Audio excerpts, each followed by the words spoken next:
Shalom. Desember sudah datang.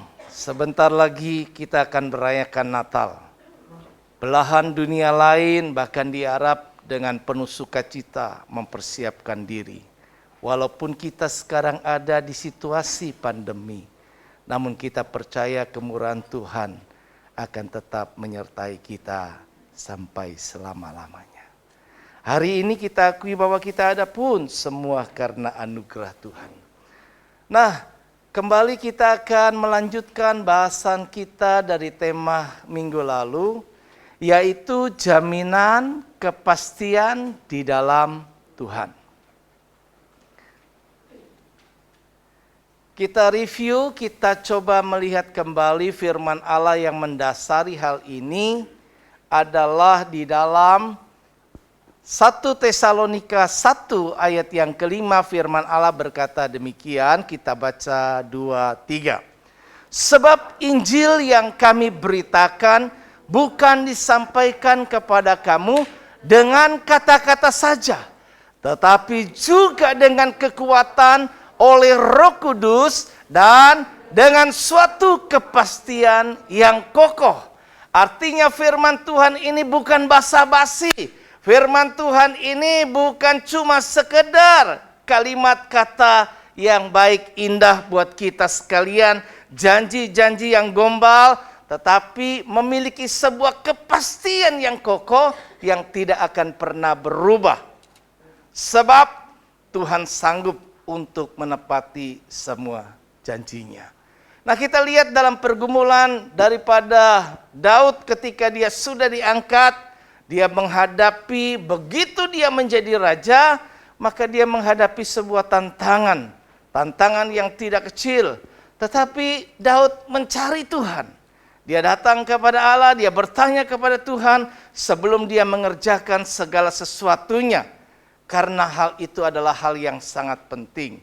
Sekalipun di depan kesulitan yang besar, maka firman Allah yang sudah kita baca minggu lalu itu, di dalam 2 Samuel pasal yang kelima ayat 17 sampai ke 19 itu, bahwa akhirnya Tuhan menjawab kepada Daud apa? Bahwa dia ayat yang ke-19 daripada bacaan ini, bertanyalah Daud kepada Tuhan, apakah aku harus maju melawan orang Filistin itu? Akankah kau serahkan mereka ke dalam tanganku? Tuhan menjawab Daud, majulah sebab aku pasti. Jadi ketika Allah memberikan jawaban kepada kita, maka firman Allah itu memiliki sebuah kepastian.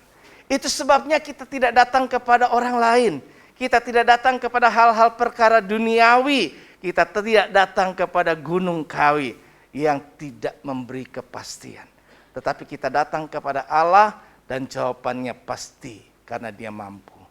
Saudara-saudara kekasih Tuhan, apa yang Tuhan berikan kepastian kepada kita, jaminan apa yang Tuhan karuniakan, ada 6. Kemarin kita bahas yang 4, kita lanjutkan kedua, dan kemudian kita akan mengerti apa yang Tuhan mau dari semuanya. Nah, jaminan apa yang pertama kemarin kita bahas adalah pertama dan sangat penting yang tidak bisa diberikan oleh siapapun adalah jaminan keselamatan. Di tengah-tengah situasi dunia yang tidak menentu, tapi kita dapat kabar gembira bahwa Tuhan memberikan satu jaminan. Ini orang semua agama mengarah kepada supaya kita bisa diajarkan agar pada akhirnya ujungnya selamat. Tapi kebanyakan orang masih mudah-mudahan. Kita berupaya, tetapi di dalam Tuhan itu ada sebuah kepastian keselamatan.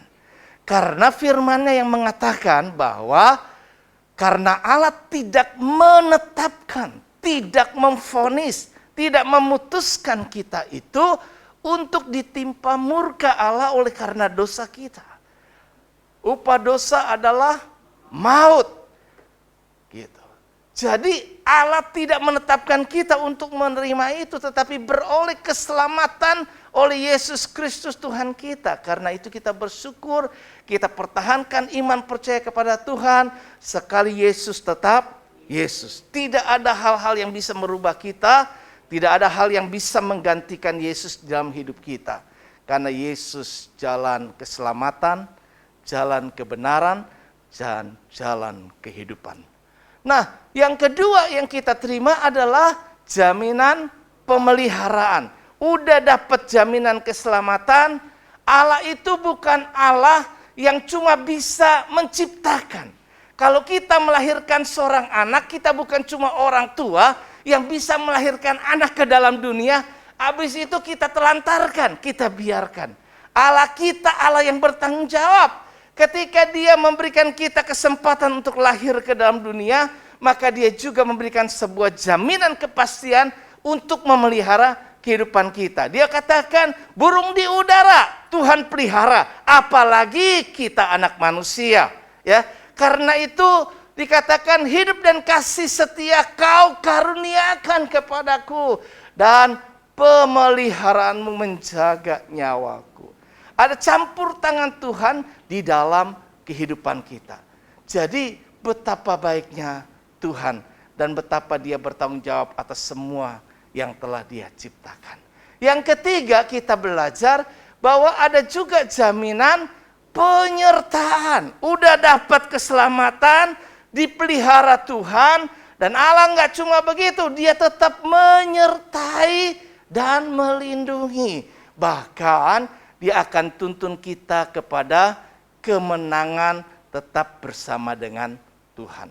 Sepanjang kita bersama dengan Tuhan, sepanjang kita tetap percaya kepadanya, sepanjang kita melibatkan Dia dalam hidup kita, maka kemenangan demi kemenangan akan kita peroleh. Pergumulan hidup kita tidak semakin mudah, tetapi semakin berat menjelang akhir zaman. Ada banyak tantangan-tantangan. Iblis semakin bekerja keras. Dia seperti singa yang mengaum-ngaum. Dia ingin menerkam setiap orang. Kalau bisa, ada banyak orang yang terus, neraka itu diciptakan bukan buat kita. Neraka itu diciptakan buat iblis. Oleh karena terjadinya pemberontakan malaikat. Nanti kita belajar tentang roh, okultisme. Nah, kita lihat di sini bahwa sesungguhnya aku menyertai engkau, dan aku akan melindungi engkau kemanapun engkau pergi. Sebab aku tidak akan meninggalkan engkau, melainkan tetap melakukan apa yang kujanjikan kepadamu. Luar biasa Allah kita. Kemudian yang keempat, kita juga tahu bahwa setelah kita beroleh selamat, dipelihara, disertai, dilindungi, dibawa kemenangan, bahwa bagian kita adalah, bahwa Tuhan katakan jerih payamu tidak akan sia-sia. Allah memberikan sebuah ganjaran. Kalau engkau kerjakan ini, maka itu tidak akan sia-sia. Ya, orang yang berjalan dengan menangis sambil menabur benih. Karena itu kita diminta untuk menabur benih kebaikan jika kita ingin menuai kebaikan. Kalau kepengen kita dapat hal-hal yang menjadi hal yang baik, maka bagian kita kerjakan. Tugas kita cuma menabur. Allah telah menetapkan hukum alam, yaitu tabur. Apa yang engkau tabur, engkau tuai. Kalau engkau menabur sambil menangis, begitu besar harga yang kau bayar, maka engkau akan pulang dengan sorak-sorai sambil membawa berkas-berkas hasilnya. Enggak percuma, enggak datang dengan tangan kosong, kembali dengan tangan kosong. Tapi kita yang enggak memiliki apa-apa, diperlengkapi Tuhan. Dan dalam perjalanan hidup kita mengiring Tuhan, maka Tuhan memberikan sebuah jaminan akan ada upah bagi setiap usaha kita. Yang kelima kita lanjutkan adalah Tuhan juga lebih jauh daripada itu memberikan jaminan kita apa? Mujizat bagi orang yang percaya. Sekali lagi, bagi yang nggak percaya nggak dapat. Itu hukum Tuhan. Hukum Tuhan menetapkan jadilah sesuai dengan imanmu. Yang membuat kita peroleh mujizat itu bukan karena Allah Maha Kuasa saja, tapi katanya karena engkau percaya. Itu sebabnya enggak cuma hukumnya, bagi Tuhan tidak ada yang perkara mustahil, tapi bagi orang yang percaya juga tidak ada yang mustahil. Masalahnya percaya itu sulit, gampang kelihatannya, namun terlalu sulit buat kita. Karena percaya itu bukan cuma ucapan bibir. Percaya itu adalah penyerahan total hidup kita kepada Allah. Nah, aku berkata kepadamu, ini Yesus sendiri yang berkata kepada murid-muridnya, sesungguhnya barang siapa percaya kepadaku, ia akan melakukan juga pekerjaan-pekerjaan yang aku lakukan, yaitu Yesus. Bahkan pekerjaan-pekerjaan yang lebih besar daripada itu. Yohanes 14 ayat yang ke-12. Saudara-saudara, Allah memberi sebuah kepastian bahwa kalau Tuhan mengerjakan bagiannya, Dia sudah lakukan semuanya. Dan kita juga bukan nggak mungkin untuk mengerjakan apa yang pernah Tuhan kerjakan. Bahkan hal yang jauh lebih besar daripada apa yang pernah Yesus lakukan. Ini kan hal-hal yang luar biasa. Kita nggak bisa lebih daripada Yesus. Tapi Yesus kasih kita, Dia nggak ego. Dia nggak bilang, ya kan, bahwa murid itu nggak mungkin lebih dari gurunya. Ya kan? Tetapi murid itu diberi kesempatan untuk bisa bahkan lebih daripada itu. Kenapa? Sebelumnya Allah menjanjikan bahwa kita ini disertai Tuhan. Dilindungi Tuhan, bahkan dibawa kepada kemenangan. Dan kalau kita bisa lakukan semua itu bukan karena kuat gagah, bukan karena kemampuan kita, tapi karena Allah. Allah menyertai. Kunci disertai Tuhan adalah kunci keberhasilan.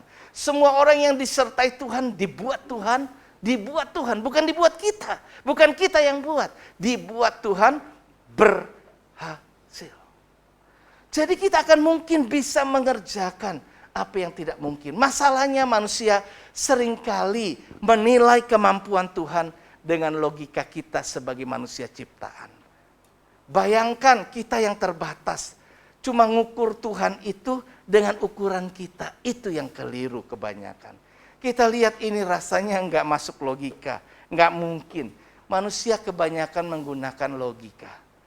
Allah itu nggak bisa diukur dengan logika manusia ciptaan. Kita ini cuma ciptaan. Nggak mungkin kita bisa lebih dari yang menciptakan. Siapakah kita yang bisa berkata kepada Sang Pencipta, mengapa engkau jadikan aku begini? Jadi Allah kasih kepastian. Ketika kita nggak memiliki harapan, ketika kita sakit divonis, bahkan sepertinya nggak mungkin. Tapi sekali lagi hukum Allah adalah bagi yang percaya tersedia mujizat. Kalau kita ngalamin sakit, rasanya nggak mungkin. Kan bulan-bulan yang tahun lalu saya mengalami itu. Saya khotbahin bagaimana tentang mujizat itu nyata. Dan diuji kepada kehidupan saya pribadi. Tapi puji Tuhan, toh saya masih bisa jalan sekarang. Di antara orang-orang yang mengalami stroke, puji Tuhan saya dapat kasih karunia. Dapat kasih karunia bukan karena saya hebat, bukan karena saya layak. Tapi ada maksud dan rencana Tuhan di dalam hidup saya. Sehingga Ia kasih kesempatan saya bisa tetap seperti sekarang. Yang keenam, adanya jaminan tersedianya pengampunan Allah bagi mereka yang mengakui dosanya. 1 Yohanes 1 ayat yang ke-9 berkata, apa tuh? Jika kita mengaku dosa kita, maka Ia adalah setia dan adil, maka Ia akan mengampuni segala dosa kita dan menjauhkan kita dari segala, ayatnya sudah hafal di kepala. Jadi jika kita mengaku dosa kita, Allah itu menyediakan pengampunan karena Allah tahu dalam kita berjalan bersama Tuhan, ada sebuah potensi, ada sebuah tetap kemungkinan sebagai manusia yang pernah jatuh ke dalam dosa, tubuh kita, hidup kita ini memiliki sebuah gen yang mungkin bisa menyimpang dari Tuhan. Tapi Allah itu penuh kasih. Sekalipun engkau bisa gagal, sekalipun engkau bisa menyakiti hati dia, tidak ada satu kata yang tidak ada maaf bagimu. Tapi Tuhan yang penuh kasih selalu beri kesempatan kita. Masih ada kesempatan buat saya dan saudara untuk memperbaiki hidup kita supaya berkenan kepadanya. Itu sebabnya maka perlu buat kita untuk tidak ragu-ragu datang kepada Tuhan. Allah menyediakan pengampunan. Lagu pujian sejauh timur dari barat. Begitu jauh. Tapi Tuhan buang dosa-dosa kita. Dia tidak ingat lagi kesalahan kita. Dia tidak lagi perhitungkan, kamu baru datang sama saya. Minggu kemarin kamu datang lagi. Sekarang datang lagi. Kamu sudah melakukan hal yang sama. Berapa kali aku harus, muridnya bertanya sama Tuhan. Tuhan, berapa kali aku harus mengampuni? 7 kali? Enggak cukup. 7 kali itu seminggu. Berapa kali? 70. Usia kita. Usia kita kan ditetapkan tuh 70 tahun. Ya, bonusnya kalau lebih ya itu bonus lah gitu. Ya kan? Tapi Tuhan bilang 70 kali 7 kali 70 apa 70 kali 7? Hah? Berapa? 70 kali 7 kali. 70 kali 7 kali. Bukan berarti 490. Bukan. Artinya tiap-tiap hari sepanjang umur hidupmu itu selalu tersedia pengampunan. Semua dosa pasti jaminan akan diampuni. Jika kita mau bertobat dan mengakui semua dosa kita. Yang tadi, jika engkau mengaku, jangan gak ngaku, jangan bikin sulit. Allah Maha tahu, Dia bahkan lebih tahu daripada kemampuan kita. Kita cuma bisa menilai seseorang, sekali lagi ingat, hukum yang buat saya pribadi itu terpatri adalah kebenaran saya melihat seseorang sekalipun saya tahu itu persis, itu cuma 50%. Artinya kita nggak akan mungkin lebih hebat daripada orang yang bersangkutan. Kita cuma sebatas separuhnya maksimal 50%, karena 50%-nya itu milik orang itu untuk bisa menjelaskan, memberikan pembelaan, klarifikasi supaya semuanya ini bisa. Karena Allah itu Allah yang Maha tahu. Dia Maha tahu, apapun Dia tahu. Kata firman di Ibrani, tidak ada seorang pun yang bisa menyembunyikan dirinya di hadapan Allah. Semua telanjang bagi Tuhan. Semua terbuka, semua terlihat. Kita nggak bisa bersembunyi di kolong ranjang. Tidak bisa. Kenapa? Karena Allah menyelidiki hati setiap manusia. Jadi kita lihat di sini bahwa Tuhan katakan hanya ada satu dosa saja, ya, yaitu menghujat Roh Kudus. Itu artinya kita menolak suara Roh Kudus itu yang berbicara kepada kita. Engkau bertentangan dengan Roh, engkau menyangkal Roh, engkau berontak kepada apa yang Tuhan mau. Engkau sangkal anak manusia pun masih bisa diampuni. Tapi kalau engkau menyangkal Roh Kudus, sekali engkau menyangkal, tidak ada hal yang tersedia pengampunan buat. Jadi hati-hati. Sekarang kita dapat kasih karunia di masa di mana Roh Kudus dicurahkan buat kita. Inilah kasih karunia Allah. Ada Roh Kudus. Puji-pujian tadi menyenangkan, semuanya menurut saya pas dengan apa yang saya mau sampaikan. Nah saudara-saudara, jikalau kamu juga ada kesyaratan ini, jikalau kamu mau mengampuni kesalahan bapamu, maka bapamu yang di surga juga akan mengampuni. Jadi kalau Allah menunjukkan kemurahan kepada kita, maka kita juga orang yang berkemurahan. Ada perumpamaan di Alkitab itu, ada orang yang punya hutang, ya toh, minta Tuhan, ya kan nggak mampu bayar hutangnya, supaya bisa dibebaskan itu. Allah Maha Baik, Dia tahu, Dia bebaskan. Nanti siang saya berbicara tentang bagaimana Allah menciptakan manusia dengan segala kelengkapan dirinya, sehingga dalam hidup kita punya DNA Allah. Saudara-saudara, kalau kita lihat di sini, karena jika kamu mengaku dosa, mengaku udah. Tapi kemudian syarat ya, jangan menyangkal Roh Kudus, jangan keras kepala, itu ya. Kalau suara Roh berbicara kepadamu, dengar Dia. Jangan menolak, jangan mendukakan Roh Kudus. Jangan mematikan Allah dalam hidup kita. Kemudian jikalau kamu mau diampuni, ya ampunilah. Artinya Tuhan selalu punya hukum yang selalu sejalan. Perbuatlah kepada orang lain sebagaimana kamu mau diperbuat oleh orang itu. Kita ini kepada Allah sama. Kita bukan makhluk yang sempurna. Potensi berapa banyak kita mungkin bisa datang kepada Tuhan dengan mengaku kesalahan-kesalahan kita. Dan Allah menyediakan pengampunan yang tanpa batas. Demikian pun Allah mau supaya kita serupa dengan Dia. Untuk juga bisa mengampuni. Kalau ada hal-hal yang menyakiti hati kita kepada satu sama lain, kita juga harus bisa melakukan itu. Tetapi apabila seorang menghujat Roh Kudus, ia tidak dapat ampun selama-lamanya, melainkan bersalah. Kalau Roh Kudus pasti akan menuntun hidup kita, karena Tuhan kasih, aku mengutus Roh Kudus. Roh Kudus akan menginsafkan kamu, kata firman Tuhan di dalam Yohanes. Jadi Roh Kudus akan menuntun kita kepada kebenaran. Supaya hidup kita yang meleset, hidup kita yang tidak sesuai dengan apa yang Tuhan kehendaki, bisa back to normal, bisa kembali kepada keadaan yang semula. Tuhan sediakan pengampunan. Masih ingat yang pertama? Keselamatan, jaminan. Yang kedua? Pemeliharaan. Yang ketiga?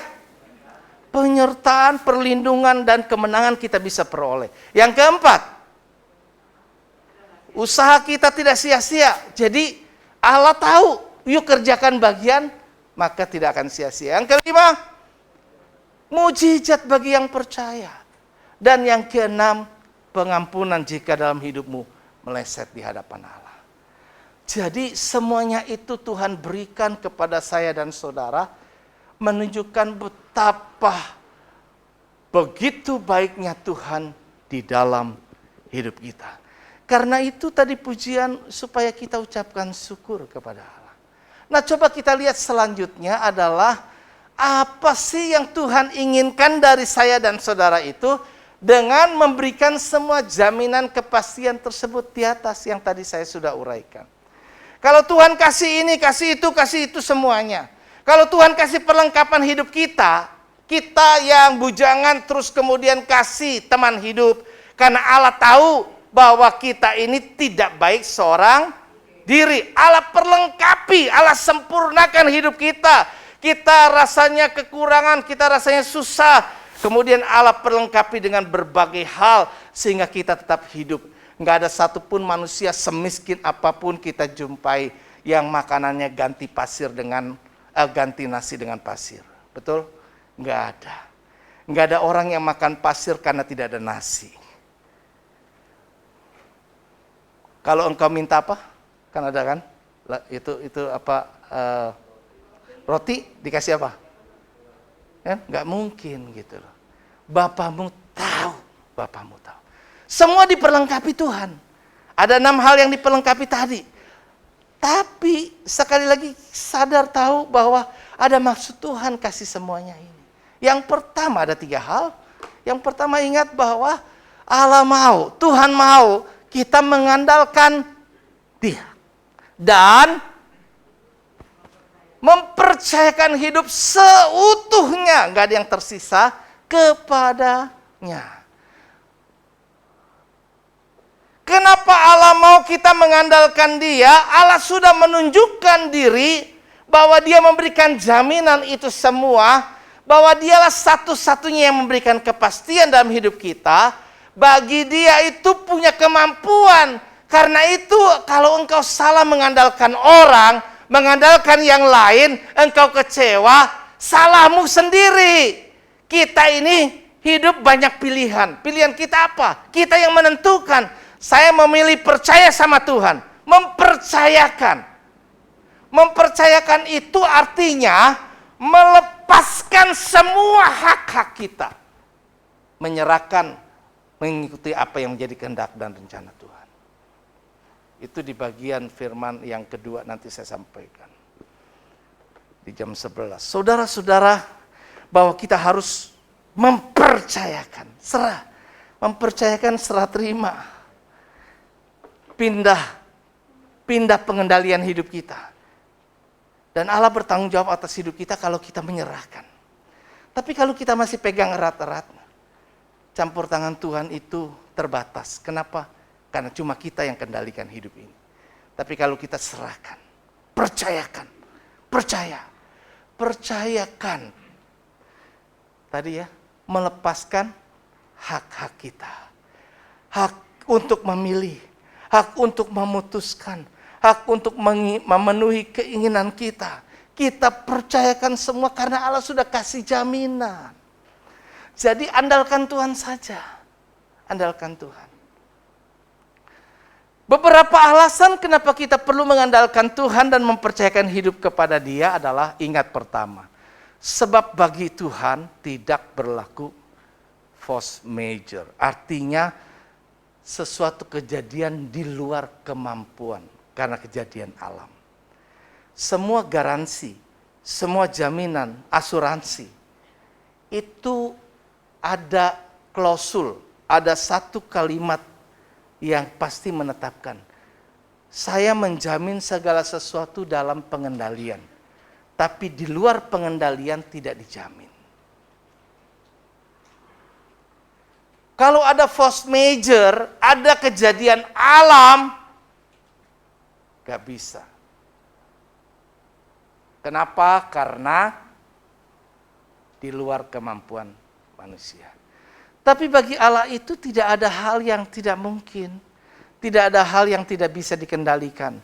Allah adalah pengendali alam semesta. Semua tunduk kepada kedaulatannya. Saya ingat bahwa ketika Yesus bersama dengan muridnya, kemudian mengalami ada badai di tengah laut. Yang menakjubkan, dan itu berkesan banget dalam hidup saya sejak saya masih kecil. Ketika saya baca firman, bangun bulu kuduk ini, kemudian saya bangga banget. Hebat banget. Kan di masa-masa kecil biasa orang suka jagoin kan gitu. Saya lihat ini jago banget nih, hebat. Kenapa? Alam semesta aja tunduk. Begitu dia bilang diam, gelora laut itu segera reda. Itu apa yang gak mungkin. Kalau Tuhan menghendaki ini pandemi berlalu, mudah. Tapi kalau Tuhan masih izinkan, mengerti ada rencana Tuhan.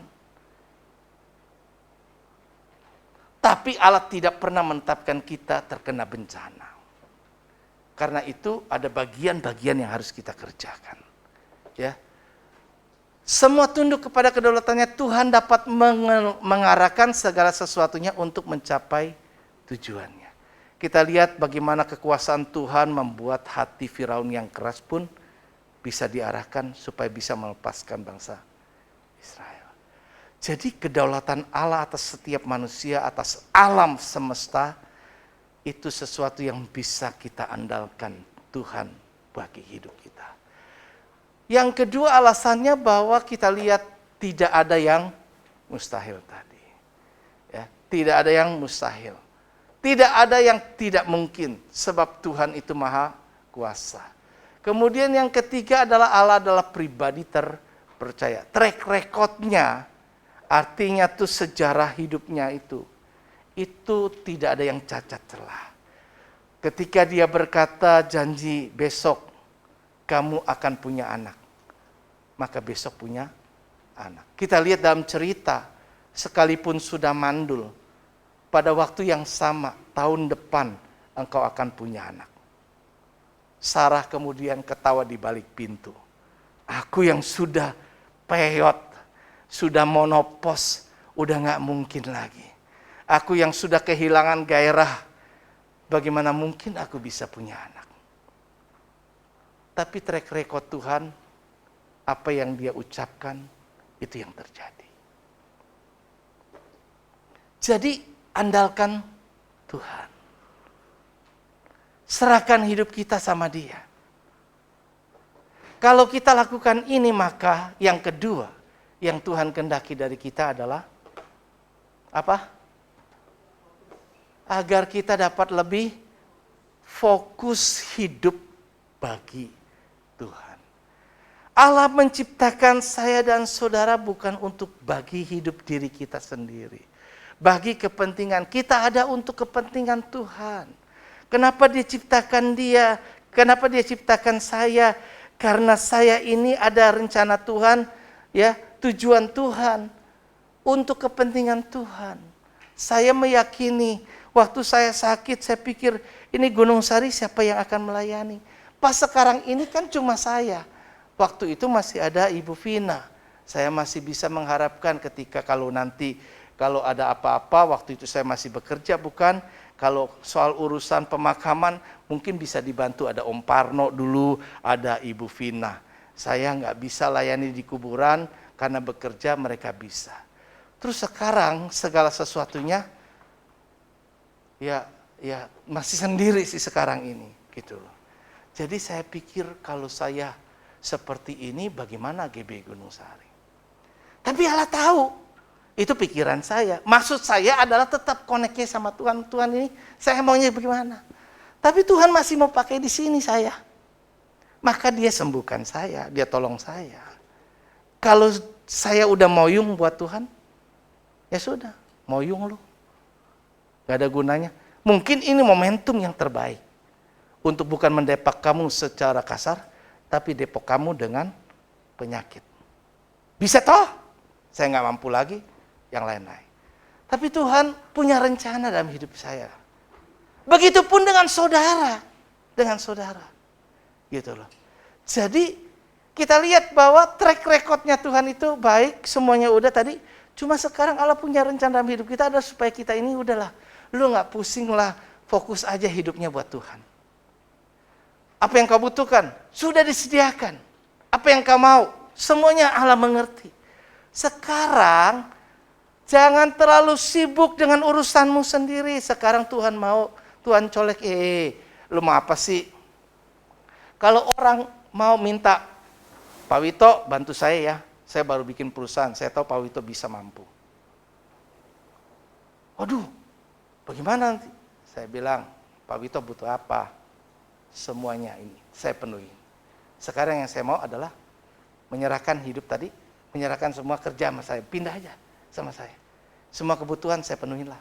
Maunya apa? Beres. Kalau semuanya sudah beres, tinggal urusannya apa yang saya minta? Yuk fokus ya, kerjain buat saya. Kerjain, fokus buat saya. 2 Timotius pasal yang kedua ayat yang keempat, seorang prajurit yang sedang berjuang, tidak mementingkan dirinya dengan soal-soal penghidupannya. Gimana saya nanti? Cuma masih mikirin, kalau masih mikirin kayak gitu, aduh, nggak akan fokus hidup bagi Tuhan.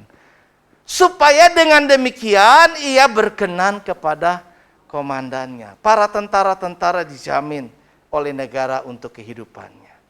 Kalau kita mau fokus sama Tuhan, tadi sudah kasih jamin ya, udah jamin.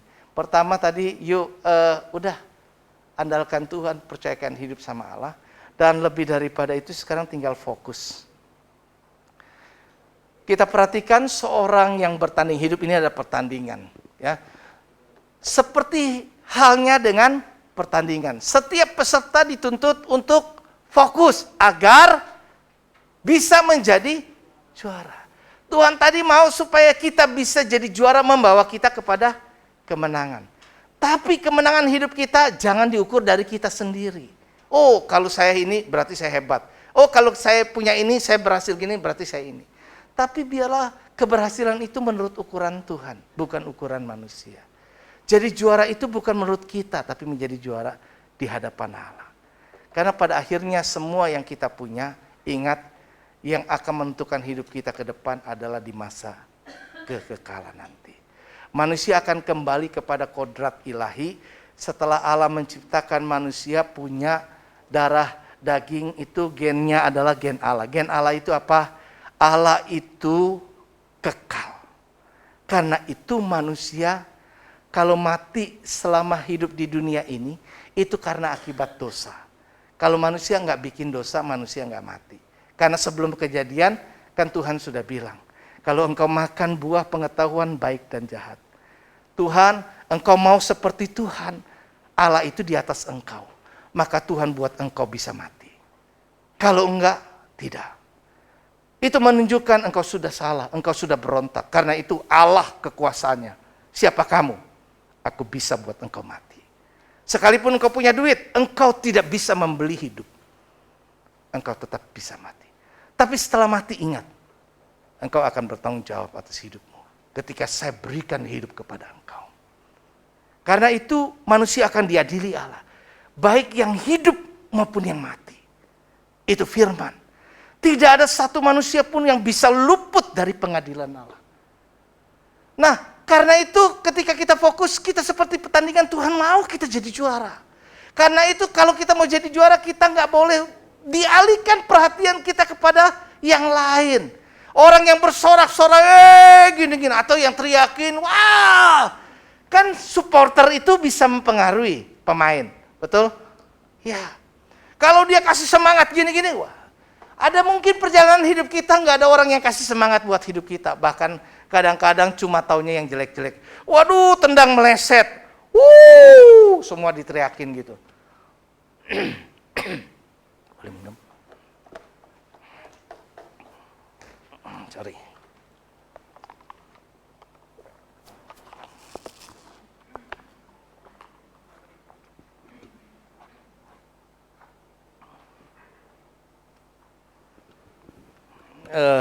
Hari ini saya merasa ringan gerak kaki saya. Semalam saya bisa tidur pulas. Sampai saya nggak ingat. Biasanya saya selalu nggak bisa tidur. Baru kali ini saya bisa tidur. Jadi saya bangun, saya punya gerakan tubuh lebih ringan buat saya. Kalau nggak berat banget.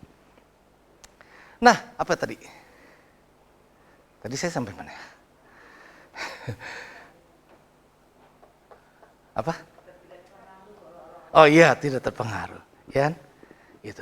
Jadi fokus. Kalau kamu terpengaruh, dipengaruhi orang, maka hidup kita bisa berubah-ubah. Tapi Tuhan mau pandang terus padanya, jangan menoleh, jalan terus, jangan pandang salah orang lain atau pada orang lain, saya nggak tahu deh pokoknya, ya, salah gitu. Pandang saja Yesus yang sempurna. Dia baik buat saya, dia baik buat kita. Pandang terus mataku tertuju pada segenap hidup. Bener nggak tuh lagunya? Ku serahkan nggak? Fokus hidup nggak sama Tuhan? Kadang kita nggak punya waktu lagi sama Tuhan. Saya sibuk dengan ini. Ketika kita diberkati, ketika kita ini. Aduh sorry ya, saya udah nggak punya lagi cukup waktu. Saya sibuk. Saya udah kerja, pulang malam. Setelah saya pulang malam, besok saya ini. Aduh saya harus ngurus ini, saya harus ngurus itu. Saya baru usaha saya kalau saya nggak serius ini, saya mungkin bisa gagal. Karena itu, mulailah kita kembali. Saya tinggalkan ini, saya tinggalkan itu, saya tinggalkan ini, saya tinggalkan itu. Mengertikah pada saat itu, betapa hancurnya hati Tuhan? Adakah kita memahami perasaan Tuhan? Adakah kita sedikit berpikir tentang Allah? Tapi ketika engkau susah, siapa yang engkau ingat? Engkau baru datang, Tuhan, tolong saya. Bahkan engkau berjanji. Tapi ketika semua diberi sama Tuhan, kita tetap menginginkan apa yang kita mau. Kita merasa bahwa kita punya hak hidup atas diri kita sendiri. Mau-maunya kita, semau kita. Bahkan kita tidak lagi punya sesuatu buat Tuhan. Betapa kejamnya kita terhadap Tuhan. Tapi Allah itu mengasihi. Firman-Nya menyentuh saya begini. 2 Timotius 2 ayat 11 sampai 13 tidak ada di sini. 2 Timotius 2 ayat 11 sampai 13 firman Allah berkata begini. Benarlah perkataan ini. Allah yang berfirman. Jika kita mati dengan Dia, kita pun akan hidup dengan Dia. Kalau kita korban bahkan sampai kita mati demi Tuhan, kita akan hidup dengan Dia. Jika kita bertekun, kita pun akan ikut memerintah dengan Dia. Nanti kita mau jadi apa? Jadi orang biasa? Atau jadi orang yang punya kuasa bersama dengan Tuhan? Turut memerintah. Jika kita bertekun, kita pun akan ikut memerintah dengan Dia. Jika kita menyangkal Dia, Dia pun akan menyangkal kita. Engkau mau tidak mau dengan aku? Ya sudah. Tapi yang tidak berubah. Ini ayat yang luar biasa. Jika kita tidak setia, Dia tetap setia. Karena Dia tidak dapat menyangkal dirinya. Betapa aku mencintai engkau. Kalau engkau berubah tidak lagi mencintai aku tetap mencintai engkau dengan kasih yang kekal. Tema kekuatan kasih akan kita dengar dari pemberitaan firman Tuhan di hari Natal. Saudara-saudara, ini yang Tuhan mau. Terakhir adalah Tuhan mau supaya kita lakukan bagian kita. Melakukan bagian kita dengan maksimal dalam iman kepadanya. On the journey, dalam perjalanan hidup kita. Ayo, lakukan bagian kita. Bagian Allah yuk gak usah pusing. Allah sudah jamin tadi semuanya. Semuanya. Kalau kita masih ragu, berarti engkau tidak percaya sama Tuhan. Engkau tidak percaya sama Tuhan. Engkau cuma berkata aku percaya, tapi kenyataannya engkau masih berusaha dengan kemauanmu. Engkau berupaya dengan semuanya, bahkan engkau lupa karena engkau sibuk dengan urusanmu sendiri. Tuhan mau supaya kita kerjakan bagian saya dan saudara. Kalau ini sudah kita kerjakan, lihatlah hidup kita. Bukan cuma hari ini kita mengerjakan di dunia, tapi kita sedang berinvestasi untuk hidup kekekalan nanti. Tuhan Yesus memberkati. Mari kita bangkit diri.